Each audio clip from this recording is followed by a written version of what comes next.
és a resposta para todas as nossas dúvidas, Senhor. Tu és a verdade, Senhor, e a vida. Tu és o único caminho. E é por isso que nós te adoramos. É por isso, Senhor, que nós nascemos para glorificar o seu nome. Receba a nossa adoração. Em espírito, em verdade, te adoramos, te adoramos. Em espírito, em verdade, te adoramos, te adoramos. Rei dos reis e Senhor, te entregamos nosso viver. Rei dos reis e Senhor, te entregamos nosso viver pra te adorar, ó Rei dos reis. Foi que eu nasci, ó Rei Jesus. Meu prazer é te louvar, meu prazer é estar nos átrios do Senhor. Meu prazer é viver na casa de Deus, onde flui o amor.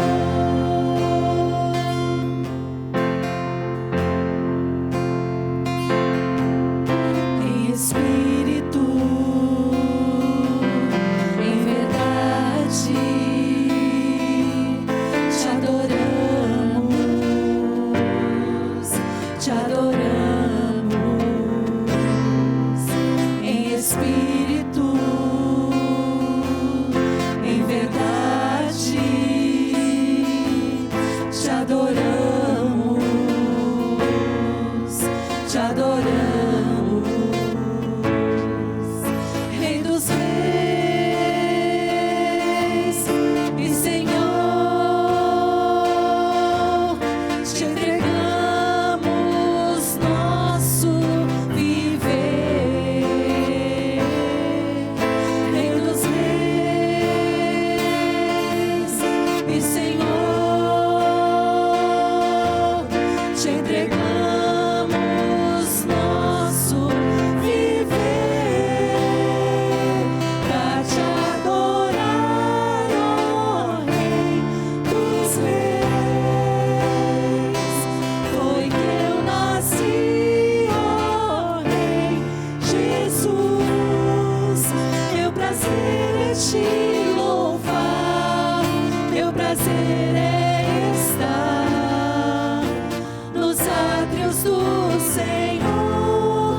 Meu prazer é viver na casa de Deus, onde flui o amor. Declara, igreja, pra te adorar. Cante ao nosso Rei. Foi que eu nasci, Jesus. Meu prazer é te louvar, meu prazer é estar nos átrios do Senhor. Meu prazer é viver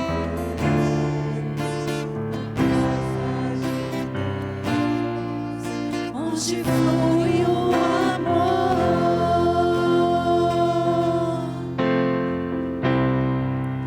ministrando louvor,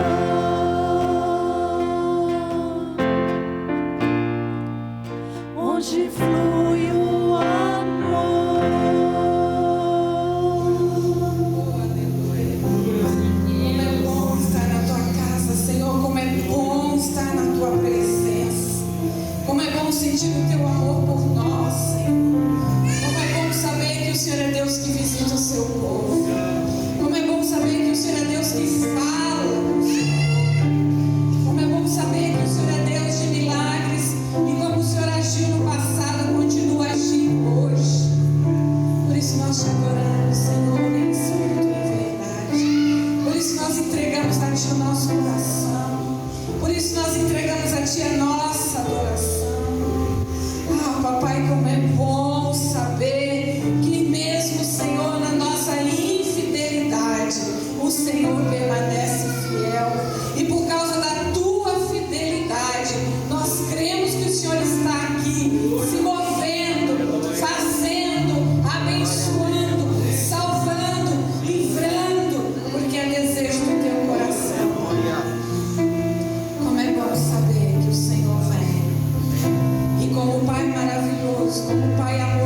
o Senhor nos exorta através da tua palavra, o Senhor nos transforma, o Senhor nos molda ao teu caráter, à tua semelhança.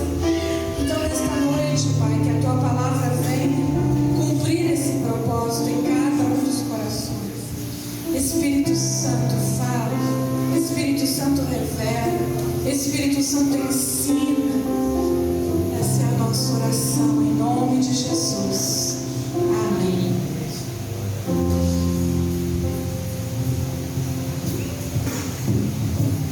Podem se assentar.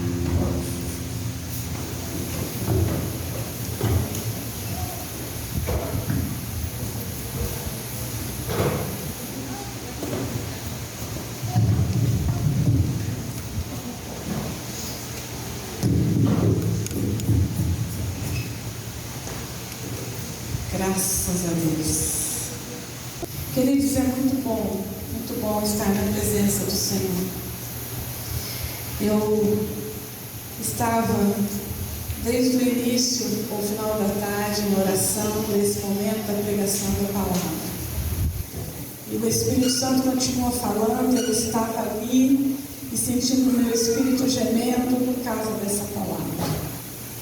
Eu sei que você veio com uma expectativa de ouvir a voz de Deus. E esse é o meu desejo, como já foi desde o início falado pelo nosso seminarista Ulisses. Ouça a voz do pastor. A Bíblia diz que Deus é esse Deus poderoso, maravilhoso, que faz milagres, que faz coisas inimagináveis, e a gente tem visto, aprendido isso pela manhã nas histórias dos heróis da fé, de como Deus faz coisas grandiosas que a nossa mente, nossa concepção não alcança. Mas Jesus veio dizer que Ele também é um Pai, e o Pai é aquele que se preocupa com o filho, é aquele que cuida do filho, que provê o alimento do filho. Mas o Pai também é aquele que disciplina o filho, que corrige o filho, não é? Quem é pai e mãe é que sabe, o tempo todo a gente está dizendo, aí não pode, aí não mexe, né? Aqui não é bom, cuidado ao atravessar a rua, cuidado de onde você vai, não é assim, mãe? Deus também faz isso conosco. E a mensagem que eu trago hoje da parte do Senhor, do Espírito Santo para nós, eu creio, é algo do Pai, é confronto, mas é motivação para a gente continuar crendo que Deus tem se agradado de nós como filhos. Deus tem se agradado dessa igreja, desse povo, mas Deus quer fazer mais. Desde o início desse ano, as mensagens que eu venho trazendo da parte do Senhor é uma perspectiva para aquilo que vai vir. Se você tem estado atento, se você tem anotado, Deus tem falado sobre uma perspectiva do que vai vir. Eu preguei logo no início do ano sobre as prioridades, quando Jesus desafia os discípulos a permanecerem na presença de Deus até que fossem revestidos do alto pelo Espírito Santo. Há poucos dias eu ministrei que o Senhor quer de nós a santificação hoje, porque Ele vai fazer maravilhas amanhã. Amém? Tem certeza que é amém? Amém? O Senhor vai fazer maravilhas, eu creio. O ano ainda está no comecinho. Dizem que é só depois do carnaval que começa. Então nem começou. Então abra sua Bíblia, que eu creio que o Senhor vai nos direcionar nesse sentido, para coisas que Ele ainda quer fazer em nós e por meio de nós. Eclesiastes capítulo 2. Um dos heróis, um dos personagens que nós tivemos aprendendo aqui no domingo de manhã foi Salomão. E a gente pôde olhar a vida de Salomão de uma outra perspectiva, né? Quando a professora Patrícia trouxe aqui um panorama da vida de Salomão, a gente pôde contemplar ali muitas coisas. Mas hoje eu quero mostrar que Salomão nos deixa uma lição preciosa. Na verdade, usado por Deus para nos dar uma lição preciosa. Todos encontraram? É importante que você leia, para ter certeza que o que eu estou falando está na Bíblia. Amém? Eclesiastes capítulo 2. Então diz assim, a partir do verso 1.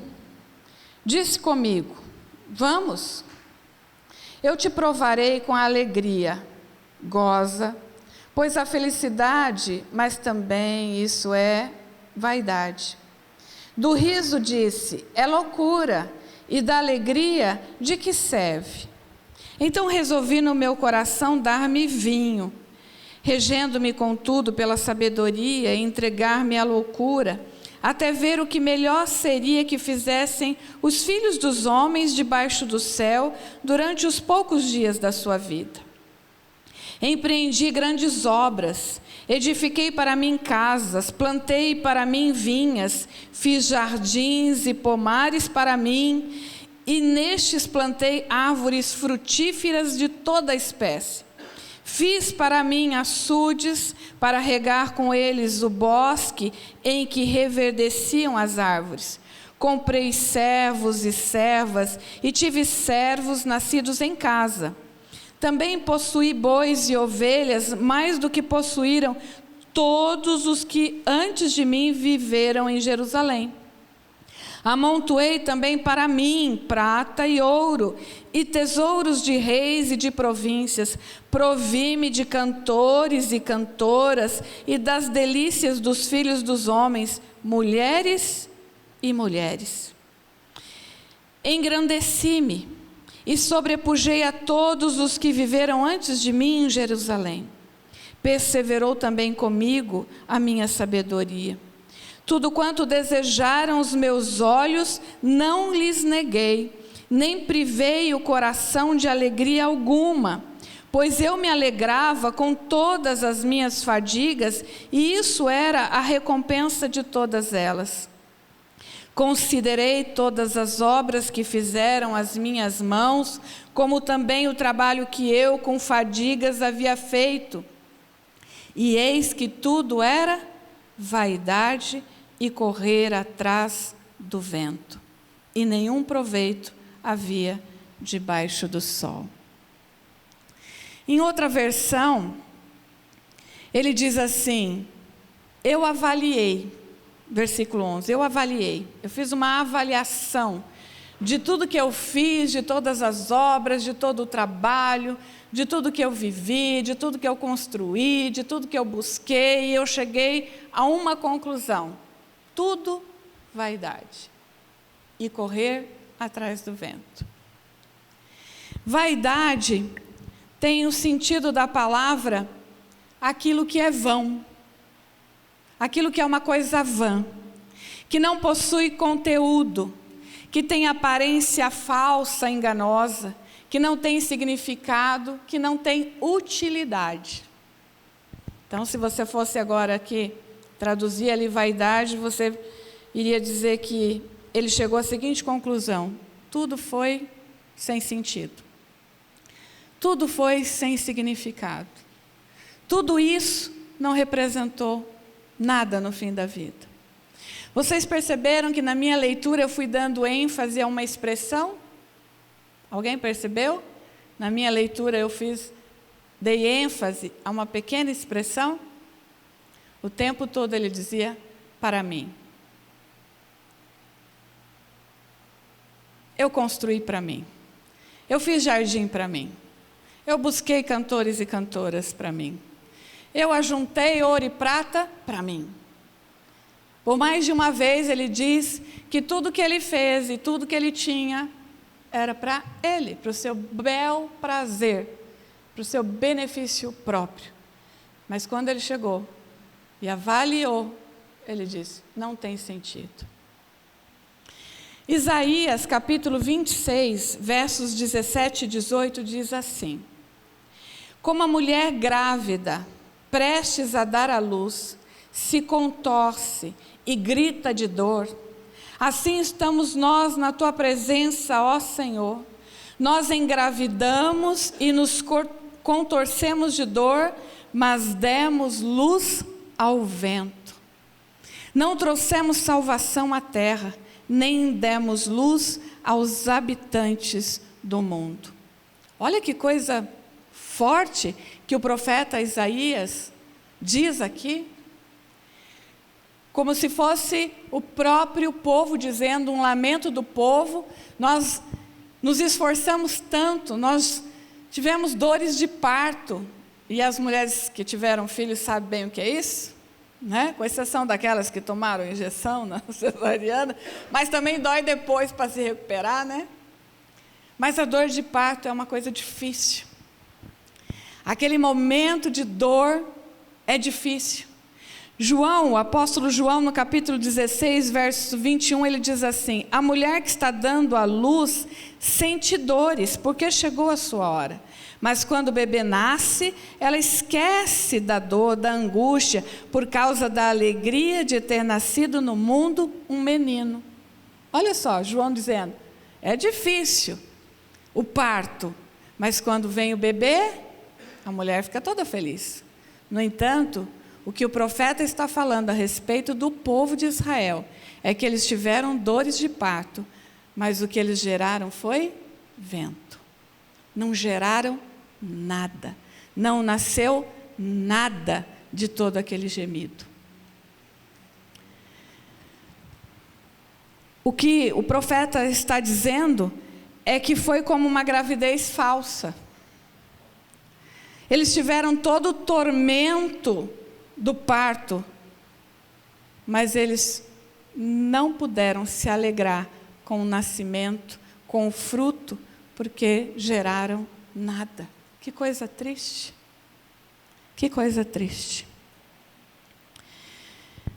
O Salomão, ele diz assim: tudo que eu fiz foi correr atrás do vento. Às vezes a gente não tem essa sensação de que a gente está fazendo, que a gente está correndo, que a gente está se esforçando, que a gente está gemendo, mas as coisas não estão acontecendo? Às vezes a gente não tem essa sensação de que, meu Deus, eu faço, eu aconteço, eu trabalho, e aqui ele diz com fadiga, mas ainda não estou satisfeito? Ainda falta alguma coisa, ainda não sinto toda aquela alegria, não sinto todo aquele prazer, a sensação de que as coisas não são exatamente como a gente queria que fosse. A pandemia trouxe esse sentimento ainda mais evidente.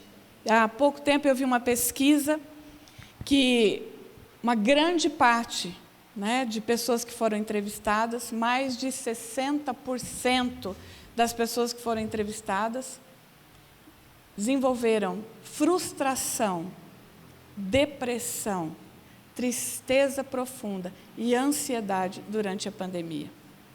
E o que mais me chamou a atenção nessa pesquisa é que mulheres e jovens aparecem mais. Talvez porque os homens estão lá trabalhando, são mais desligados ou orientados a serem fortes, As mulheres mais emotivas, as mulheres mais passionais, as mulheres mais afetivas. Mas e os jovens? Os jovens que estão no auge, Os jovens que na minha época sonhavam, que queriam ser isso, ser aquilo, ser professora, astronauta, viajar o mundo, conquistar tantas coisas. Os nossos jovens estão desanimados, abatidos, passivos, frustrados. Você conversa com os jovens, eles não têm sonhos. E aí nós vamos ver que lá no final do livro de Eclesiastes, Salomão deixa uma outra lição. E ele fala exclusivamente para os jovens. Salomão foi um jovem. Salomão, nesse momento em que ele busca de uma forma desenfreada até as coisas humanas, tentando com que as coisas terrenas e humanas preenchessem o seu coração, vai chegar no fim do livro de Eclesiastes e dizer: jovem, tenho um recado para você. Busca o Senhor teu Deus, enquanto te há vida nos ossos, enquanto os seus dentes modem, enquanto os seus olhos podem ver. Ele está dizendo que vai chegar uma hora que você vai estar velho, vai doer tudo, você não vai ter a mesma disposição. Então, queridos, eu sei que há jovens aqui, há pais de jovens, há mulheres aqui, e mesmo você, meu irmão, se porventura essa pandemia trouxe algum tipo de sentimento contrário a respeito do que Deus pode fazer, se trouxe qualquer tipo de sentimento de que você está correndo atrás do vento, é para você essa mensagem. E se porventura não é o seu sentimento, aprenda hoje, porque Deus pode te usar como um conselheiro. Deus pode te usar como um intercessor, porque para onde a gente vai, tem pessoas assim passando por essa dificuldade. Eu li um artigo, não muito tempo, que dizia assim, olha só, tenho corrido atrás do que já possuo, tenho corrido atrás de novidades, tenho corrido atrás do nada, tenho corrido atrás de realização, tenho corrido atrás dos outdoors, das propagandas nas mídias, tenho corrido atrás das multidões. Eu e todo mundo fazemos isso o dia inteiro, o ano inteiro, a vida inteira, e no fim do dia, no fim do ano, no fim da vida, estamos sempre de estômago vazio, de mãos vazias, de mente vazia, de alma vazia, pois o vento nada mais é do que ar em movimento. Nunca o alcanço, porque ele não para de correr e corre mais depressa do que eu. Certo? Esse texto não é meu, mas eu achei que tinha tudo a ver com a mensagem. É alguém desabafando que a vida do ser humano na terra, a vida das pessoas centradas nas coisas do mundo, focada em buscar coisas terrenas, é uma vida exatamente como Salomão disse, vaidade. Uma vida vazia, sem sentido, uma vida que é como correr atrás do vento, só que o vento sempre corre mais rápido que você.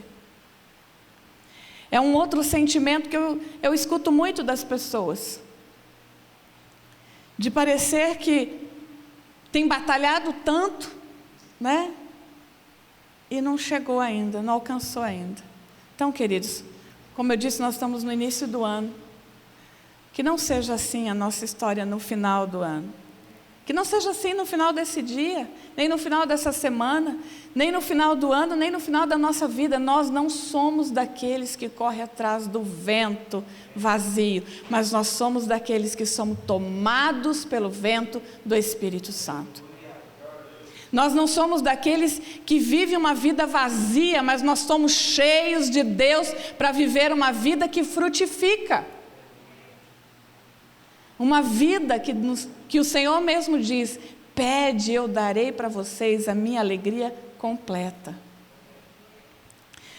Mas nós podemos aprender com Salomão. No capítulo 2, nós podemos observar que ele busca diversos caminhos. Ele fez algumas escolhas terrenas, coisas que o coração do homem deseja.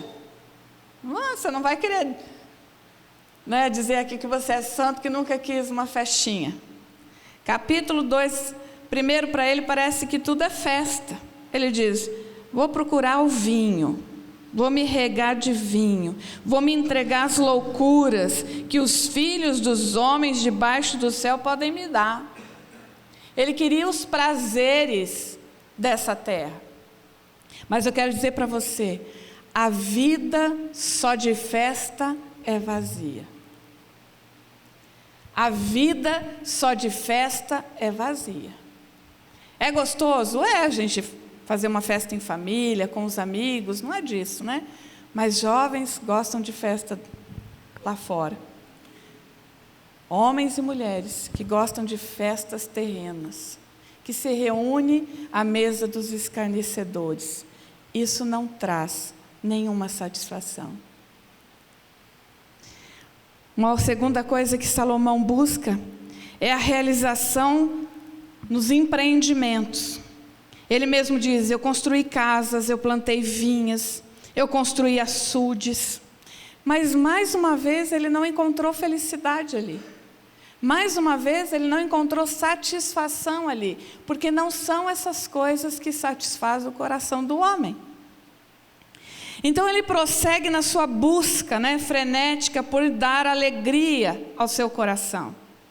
E ele então resolve ser um investidor, um homem das finanças. E aí ele diz que ele acumula para si ouro e prata.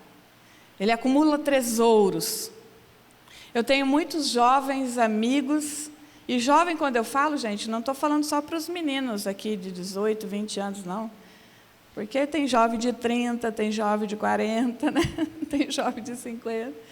Mas que está na moda agora investir na bolsa, nos bitcoins, nas moedas digitais. Eu conheço vários que estão comprando ações de grandes empresas, estão aprendendo. Legal, não é errado não, tá? Não sou contra. Analisa bem, faça um investimento.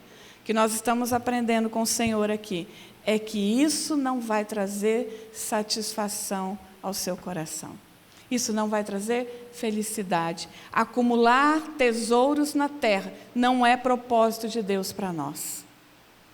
Algum problema em ser rico? Não, também quero ser. O problema é, como Paulo disse, o amor ao dinheiro. Esse sim é a razão de todos os males. O amor ao dinheiro.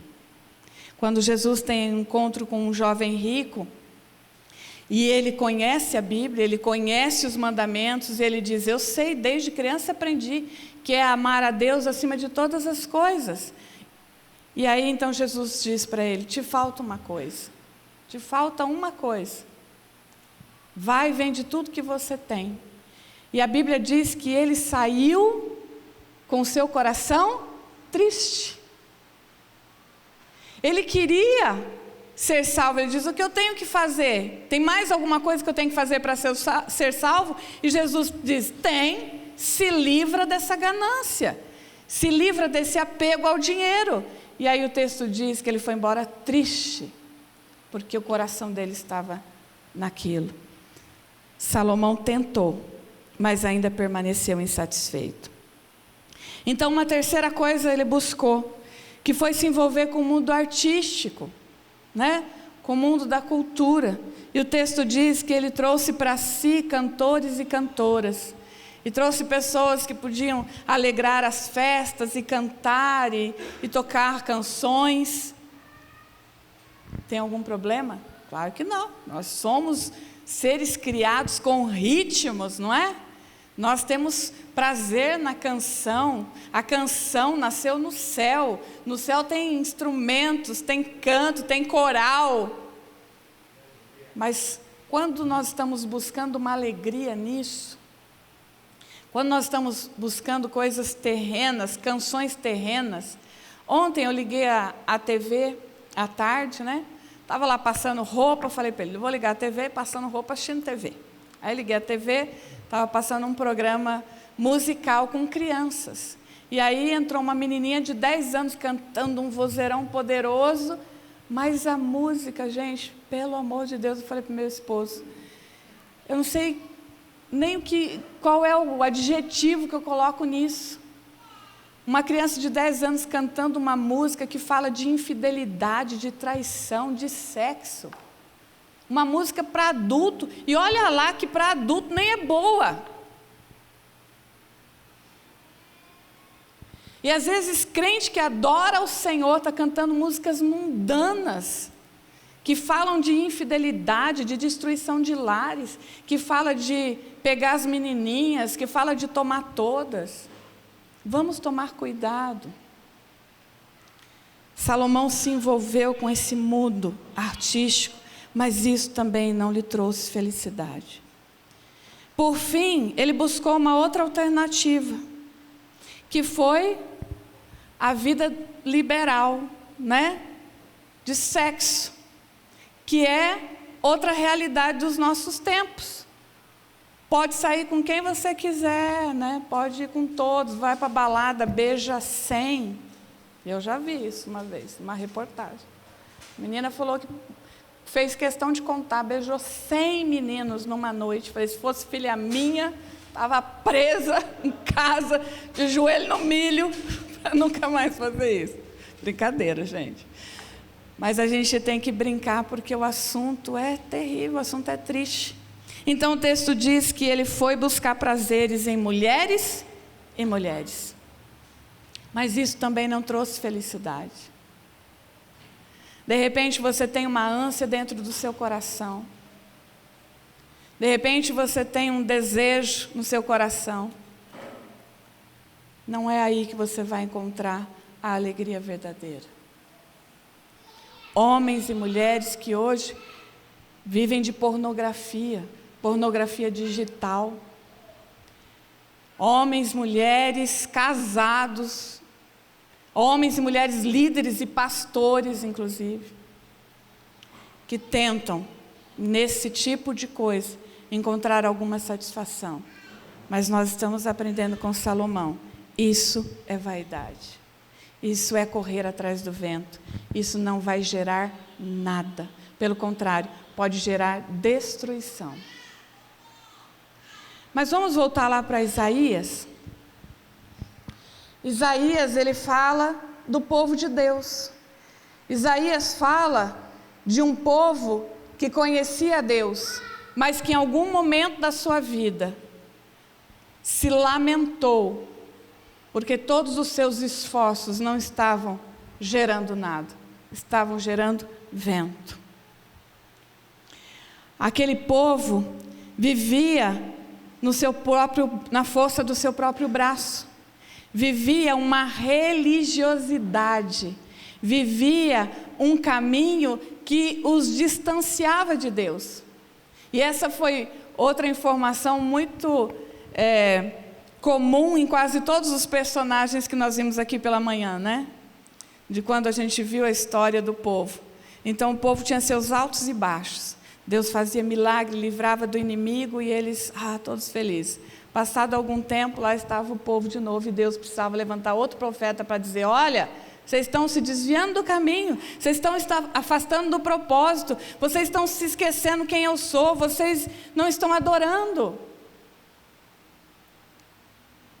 E se nós formos citar os profetas, a gente vai ver coisas terríveis, como Deus dizer assim, vocês não estão me adorando, esse culto de vocês parece mais um encontro de festa, não tem sentido. Nós vamos encontrar o profeta dizendo, o que vocês estão fazendo? Nós vamos encontrar o próprio Senhor Jesus falando, vocês me adoram, vocês adoram a Deus de boca, mas dentro de vocês isso não é realidade. Então é disso que se trata esse momento de Isaías. Isaías coloca o lamento do povo, de um povo que está vivendo uma religiosidade, de um povo que está colocando a sua confiança na sua própria cultura e na força do seu braço. Eles acreditavam que o que eles receberam da parte de Deus, a lei da parte de Deus, era suficiente, que cumprir com todas as regras, com todos os mandamentos, com todos os costumes que lhes foram passados, era suficiente. Mas o tempo todo Deus estava mostrando, não é só isso que eu quero de vocês. Não é isso que eu quero de vocês. Hoje mesmo, quando nós aprendemos ali na história de Samuel, a gente viu que Deus levanta Samuel no momento em que a religião está corrompida, que o altar do Senhor está corrompido, que o sacrifício do Senhor é corrompido, que a pregação, o testemunho daqueles homens chamados para mediar o povo entre o povo e Deus, sacerdotes, estavam corrompidos. Então diz Deus, não é isso que eu quero para vocês, eu não escolhi vocês para isso, eu não chamei vocês para isso, não foi para esse propósito. Então Deus levanta Samuel para dizer para eles, olha, a partir de agora vai ser diferente. E é nesse contexto que a gente encontra então esse lamento. Colossenses 2:20 diz assim, Paulo, falando, já que vocês morreram com Cristo para os princípios deste mundo, por que é que vocês então, como se ainda pertencessem a Ele, se submetem às regras? Olha que coisa tremenda, Paulo está nos exortando, dizendo: vocês morreram com Cristo para o mundo. Vocês já morreram para esse mundo. Então por que é que vocês estão vivendo como se ainda pertencesse a eles? Como é que vocês ainda estão vivendo sob regras e costumes, como se ainda pertencesse ao mundo? Paulo está dizendo: vocês pertencem a Cristo, mas vivem como alguém do mundo. E como é que vive alguém do mundo? Vive na força da sua própria identidade. Eu sou, eu faço, eu aconteço, eu trabalho, eu construo, eu. Deus não faz parte desse ser humano que está distante de Deus. Desse ser humano que está longe de Deus, o centro é ele mesmo, é o seu eu, exatamente como Salomão. Eu fiz para mim. Então eu mereço tudo isso, eu posso fazer tudo isso. A pessoa que vive como o mundo, vive debaixo desse sentimento, dessa conduta, de achar que ele é dono de si mesmo, da sua vida, e ele decide o seu caminho. Mas quem morreu com Cristo, morreu para o mundo, reconhece que o Senhor é o nosso Senhor. E então Ele é que tem o controle, então Ele é que nos conduz, então é Ele que nos dirige, então é Ele que nos dá um sentido, então é Ele que nos dá um propósito. Amém? Nós não somos mais cidadãos do mundo, nós somos cidadãos do céu. Nessa tentativa de encontrar um sentido para a vida, numa realidade não centrada em Deus, é correr atrás do vento. A pessoa nunca atingirá a sua meta, pelo contrário, sempre ficará mais distante dela. Porque no fundo, gente, no fundo de toda a alma, o sentido não é ter, o sentido é ser. A gente quer ser amado, a gente quer ser acolhido, a gente quer ser respeitado.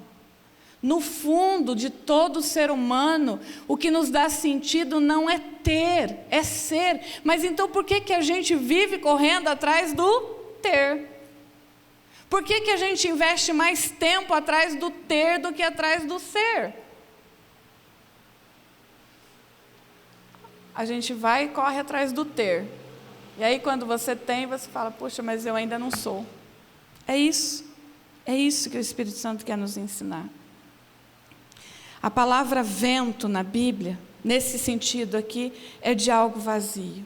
Mas Jesus usa a palavra vento para expressar o Espírito Santo. Em João 3, 5 a 8 ele diz: não se surpreenda pelo fato de eu ter dito, é necessário que vocês nasçam de novo. O vento sopra onde quer, você o escuta, mas não pode dizer de onde vem nem para onde vai. Assim acontece com todos que são nascidos do Espírito. A Bíblia também usa a metáfora do vento para falar do Espírito Santo. E eu já preguei aqui sobre isso. O vento que veio em Pentecoste, o vento que veio sobre aqueles que estavam reunidos ali em oração, na expectativa do que Deus ia fazer. O vento do Espírito é que nos move. Jesus está falando: se você é nascido de Deus, então você nem sabe qual é o seu destino ainda. Você não sabe para onde você vai, porque é o vento que vai te levar. A Bíblia diz que aqueles que são nascidos da carne desejam coisas da carne, mas aqueles que são nascidos do Espírito são guiados pelo Espírito. Se nós vivemos desejando coisas da carne, nós estamos correndo atrás do vento. Mas se nós somos guiados pelo Espírito, o vento vem e toma as nossas vidas e nos conduz no propósito de Deus. Eu quero já partir para a conclusão, lembrando que lá em Mateus 21, Jesus tem uma experiência com os discípulos. Ele passa e vê uma figueira toda pomposa, cheia de folhas.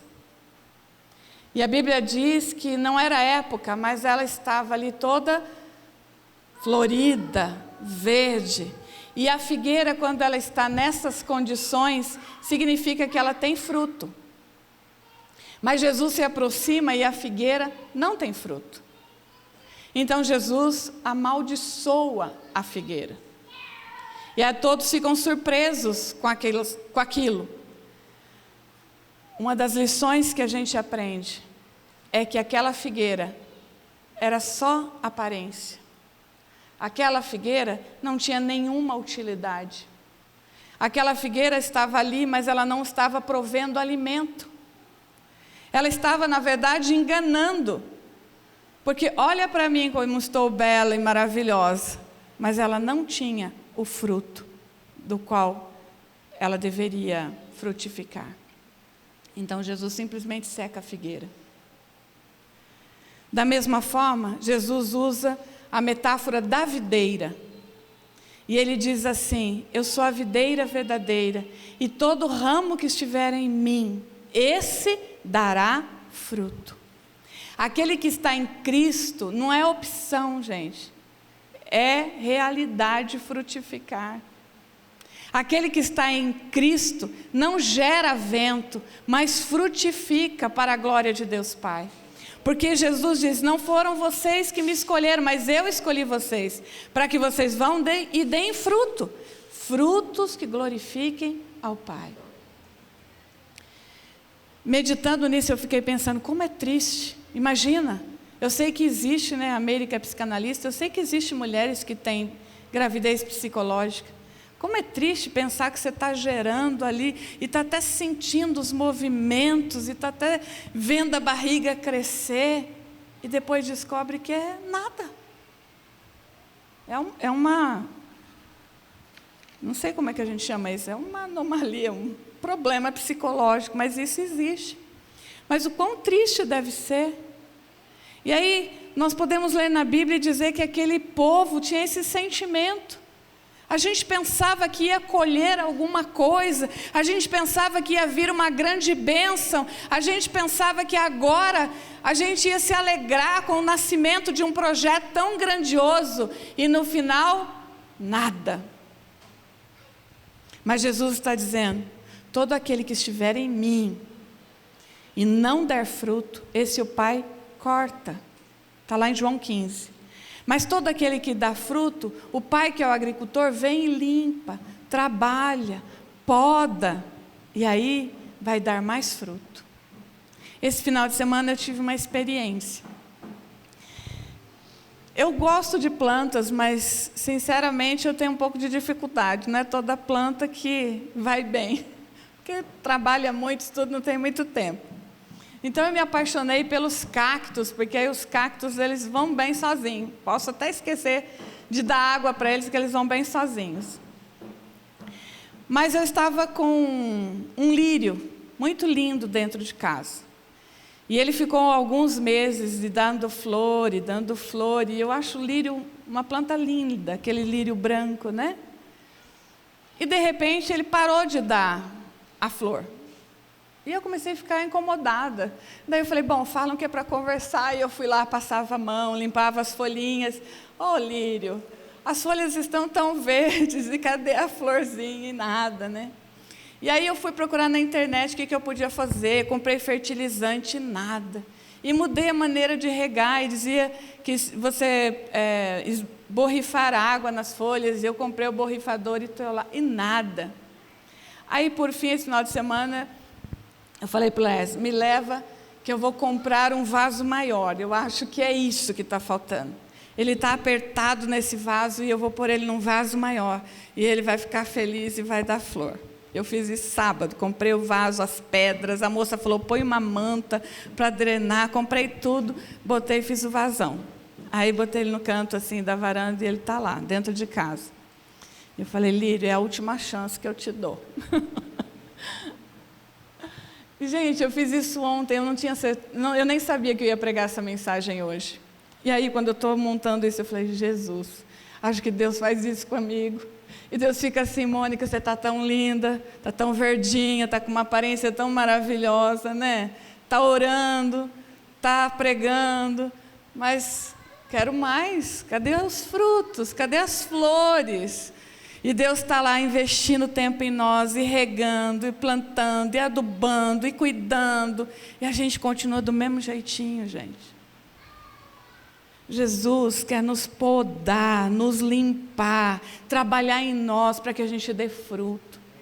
Eu não quero chegar no fim do meu dia, no fim da minha semana, no fim do meu ano, da minha vida, e fazer como Salomão uma avaliação e dizer foi tudo vaidade, foi tudo correr atrás do vento. Não, eu quero ter uma história para contar. Ou melhor, eu quero que contem a minha história. Eu quero fazer diferença de tal forma que as pessoas possam contar as suas histórias falando de mim, ou melhor, que elas não possam contar as suas histórias sem falar de mim. Assim como eu não posso contar a minha história sem falar de algumas pessoas, sem falar da primeira pessoa que me acolheu na igreja, sem falar da primeira pessoa que me deu a primeira Bíblia, que é minha amiga até hoje, amiga de WhatsApp, que me deu a primeira Bíblia quando eu tinha 12 anos de idade. Não posso contar a minha história sem falar da Maria José. Eu não quero passar uma vida correndo atrás do vento. Salomão então termina, lá no capítulo 12, dizendo assim: lembra-te do teu Criador nos dias da tua mocidade, antes que venham os dias maus, antes que chegam os anos difíceis. E aí no finalzinho, as palavras dos sábios são como aguilhões, como pregos bem fixados a sentenças coligidas, dadas pelo único pastor. E se você prestar atenção, é um P maiúsculo que está aí. Nós nem combinamos nada, né, Ulisses? Mas olha como o Espírito Santo é. Palavras, sentenças dadas pelo único pastor. E no verso 12 ele diz: demais, filho meu, atenta. Não há limites para fazer livros, mas estudar muito é enfado da carne. Porém, de tudo que se tem ouvido, o resumo é: teme a Deus e guarda os seus mandamentos. Teme a Deus e guarda os seus mandamentos. Esse é o resumo, a sentença final, para que você não viva uma vida de correr atrás do vento, mas que você frutifique a 100, a 1000, como Jesus disse. Teme a Deus e cumpre os seus mandamentos. Quando há temor de Deus no nosso coração, então nós queremos aprender mais de Deus, nós queremos obedecer a Deus, nós queremos seguir o que Jesus falou para a gente, nós queremos ser discípulos verdadeiros, nós queremos, como cantamos aqui, adorar em espírito e em verdade, nós queremos a semelhança do Pai, nós queremos viver todo o propósito que Deus traçou para nós. Salomão termina o livro deixando essa grande lição, a conclusão de tudo: teme a Deus, cumpre o que Ele falou. Você tem um propósito de Deus. Você recebeu uma missão de Deus, como pessoa, como igreja, e nós queremos frutificar. Nós queremos que 2022 seja um ano de colheita, mas só tem colheita se tiver fruto. Jesus não quer figueira, Jesus quer videira frutífera. Jesus não quer figueira que só aparenta espiritualidade, só aparenta santidade, mas não tem fruto. Jesus quer videira frutífera. Jesus quer que nós sejamos ramos frutíferos. Amém, queridos? Que Deus assim nos abençoe, que Ele nos ajude, que Ele nos fortaleça a cumprir essa missão. Eu quero orar por você, se você pudesse colocar de pé.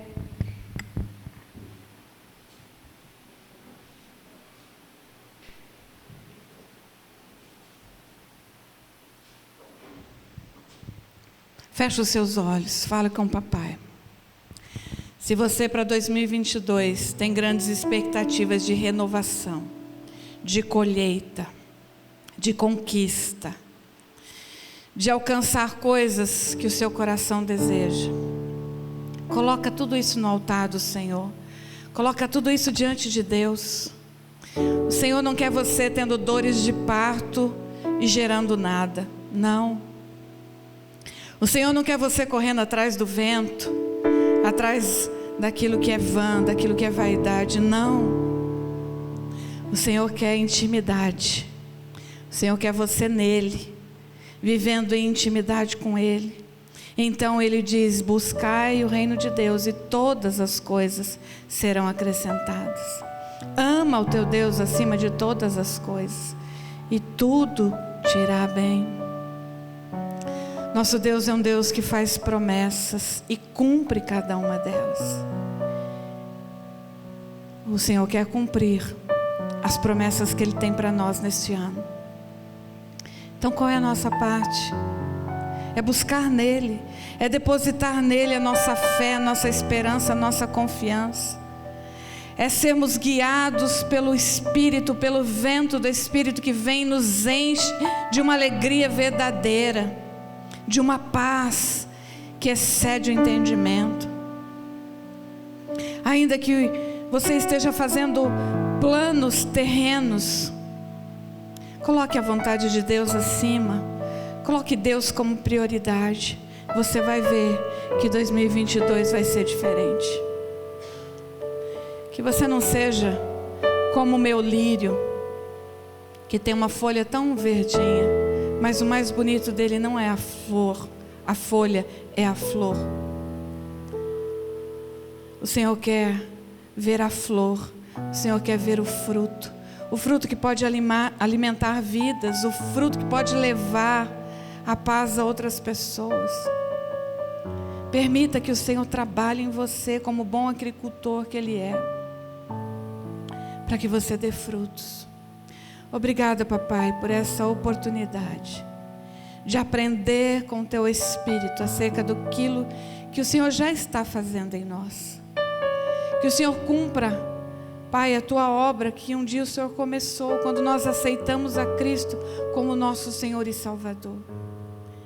Pai, que nós possamos verdadeiramente buscar a Ti na intimidade e saber qual é a Tua vontade para cada um de nós, saber os planos que o Senhor tem para nós.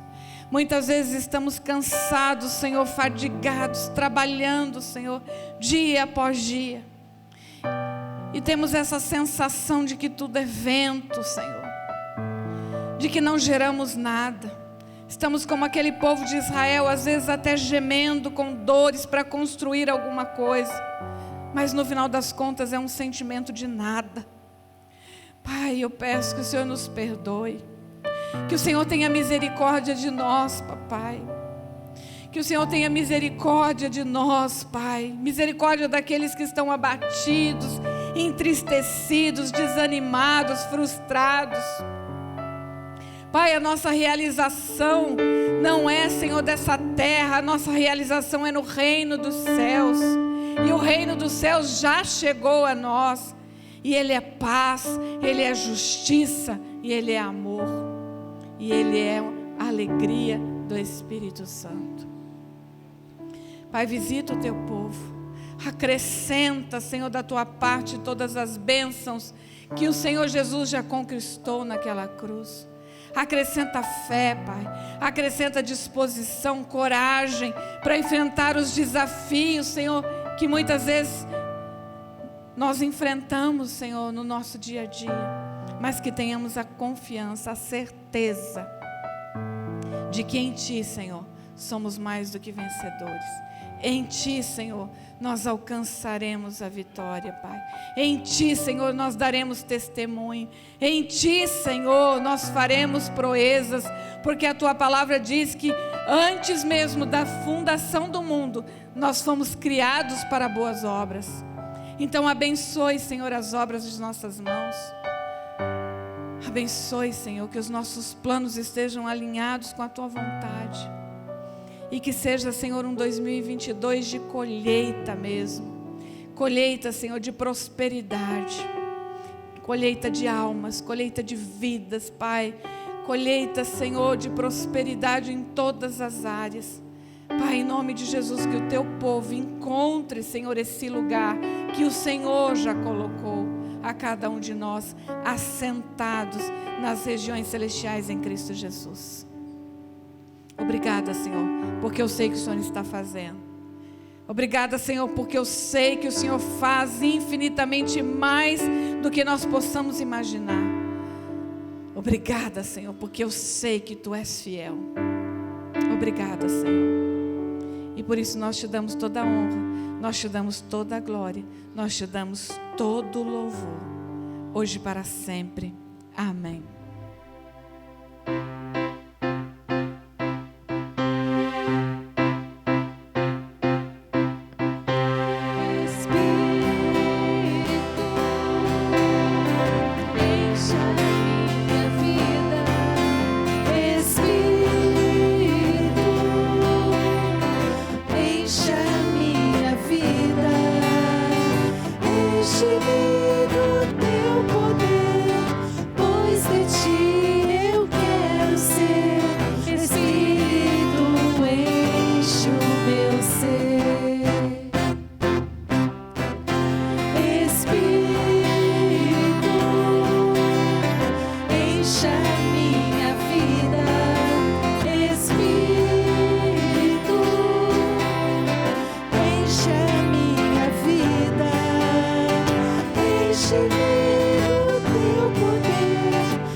Diante